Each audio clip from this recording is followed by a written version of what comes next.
किसान भाइयों, इस समय आलू की फसल में जो पीलापन है वो बहुत ज़्यादा आ रहा है। काफ़ी किसान भाई कमेंट्स भी करते हैं, व्हाट्सएप पर मैसेज भी करते हैं और फसल के फ़ोटो भी डालते हैं।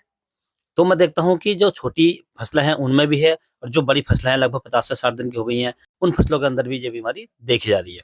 तो ये बहुत ही तेज़ी से आई है और काफ़ी भयंकर बीमारी है। ये हमारी चिंताओं को बहुत ज़्यादा बढ़ा देती है। तो किसान भाइयों, इसके बारे में आज मैं आपको पूरी जानकारी दूँगा कि ये क्यों आती है, किन कारणों से आती है, यदि हमारी छोटी फसल है तो उसमें हमें कौन-सी दवा लगानी चाहिए, यदि हमारी फसल लगभग 60 से 70 दिन के आसपास की है और उसकी बेल भरपूर है, उसके अंदर ये बीमारी है, तो हमें कौन-सी दवाई लगानी चाहिए और क्या-क्या सावधानी रखनी चाहिए। पूरी बात करूँगा, पूरी जानकारी दूँगा आपको, तो आप वीडियो को पूरा देखें, अंत तक देखें ताकि आपको सही जानकारी प्राप्त हो सके। और जो किसान भाई चैनल पर पहली बार आए, ये वीडियो को पहली बार देख रहे हैं, उनसे छोटी-सी रिक्वेस्ट है कि वीडियो को लाइक करें, चैनल को सब्सक्राइब कर लें और पास वाली घंटी को भी दबा दें, ताकि हमारे आने वाले खेती संबंधित सभी वीडियो आपको सबसे पहले मिलते रहें। तो सबसे पहले किसान भाई हम बात कर लेते हैं कि हमारी फसल में पीलापन आने के क्या कारण हैं। तो सबसे पहले हम बात करते हैं जिन फसलों की बढ़वार पूरी हो चुकी है, फसल तंदुरुस्त है, पौधों की लंबाई भरपूर है, बेल हरी-भरी है, उनके अंदर पीलापन है और उनकी पत्तियों पर काले-काले धब्बे बन गए हैं, जैसे जंग सा लग जाता है। यदि इस प्रकार की आपकी फसलें हैं, तो किसानों ये अगेती झुलसा आपकी फसल में आ सकता है। इसके कारण भी हमारी फसल में पीलापन आता है। यदि हमारी फसल में पिछेती झुलसा आता है या लेट ब्लाइट आती है, तो उसमें हमारी पत्तियाँ गल जाती हैं, ऊपर से उसमें काले-काले धब्बे बन जाते हैं या भूरे रंग के धब्बे बन जाते हैं, जो हमारी फसल को रातों-रात बर्बाद कर देता है।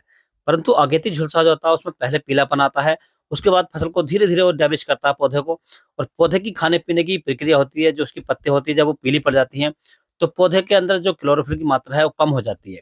जो उसके अंदर जिबरेलिक होता है वो मर जाता है और पौधा अच्छे से भोजन नहीं बनाता है। जिसके कारण पौधा धीरे-धीरे पीला पड़ जाता है और सूख जाता है। दूसरा कारण किसान भाइयों, जब आपकी फसल छोटी है और उसके अंदर पत्तियाँ सही हैं, उनके अंदर धब्बे नहीं हैं और फसल हमारी एकदम पीली-सी लग रही है और फसल की जो ग्रोथ है, वो भी अच्छे से नहीं हो रही हो, तो आपकी फसल में हो सकता है कि माइक्रो न्यूट्रिएंट की कमी हो या खाद और फर्टिलाइज़र की कमी हो सकती है। तो इन दोनों के बारे में मैं आपको अलग-अलग दवाइयाँ बताऊँगा। तो सबसे पहले हम बात कर लेते हैं जिन भाइयों की फसलें 50 से 60 या 70 दिन के आसपास की है और उसके अंदर जो बेल है वो भरपूर है, अर्थात जो उसकी बढ़वार है वो पूरी हो चुकी है और भरपूर बढ़वार है, पौधे मोटे तंदुरुस्त हैं। तो उन किसान भाइयों को जो दवाइयाँ लेकर आनी है किसान भाइयों, तो ऐसी दवाई आपको लेकर आनी है जिससे पीलापन भी हटे और जो झुलसे की बीमारी है वो भी कंट्रोल हो जाए। तो इसके लिए मैं आपको 2 प्रकार से दवाई बताऊँगा या 2 दवाइयाँ बताऊँगा, इनमें से आपको कोई सी भी एक लगानी है, दोनों नहीं लगानी है।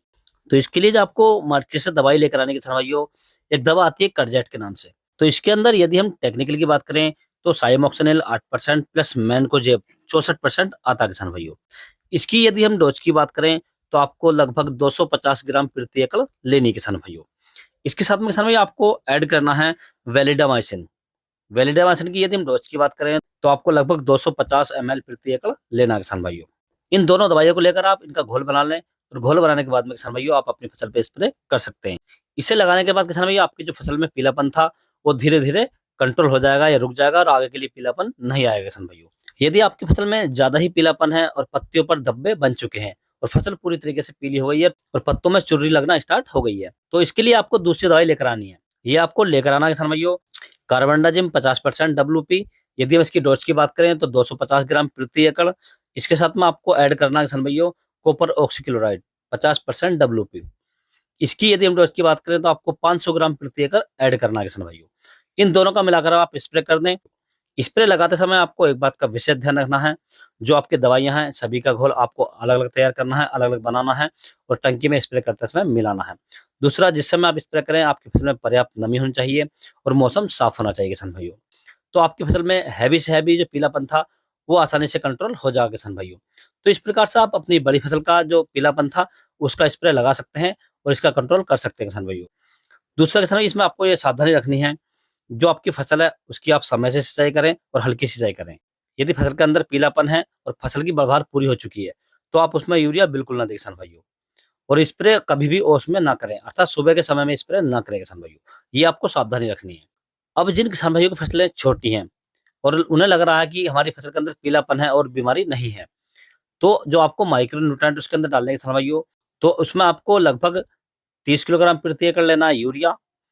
इसके साथ में आपको ऐड करना है किसान भाइयों 1 किलोग्राम ह्यूमिक एसिड और तीसरे इसमें आपको ऐड करना है किसान भाइयों माइक्रो न्यूट्रिएंट।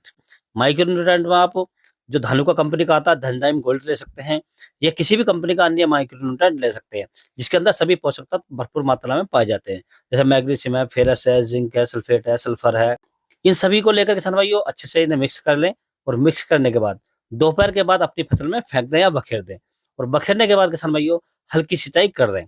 इससे भी आपकी फसल में जो पीलापन था और पौधे कमजोर थे, उनकी ग्रोथ नहीं हो रही थी, ग्रोथ भी होने लगेगी, और फसल के अंदर जो पीलापन था वो भी कंट्रोल हो जाएगा किसान भाइयों, और आपकी फसल एकदम मस्त होकर चलेगी।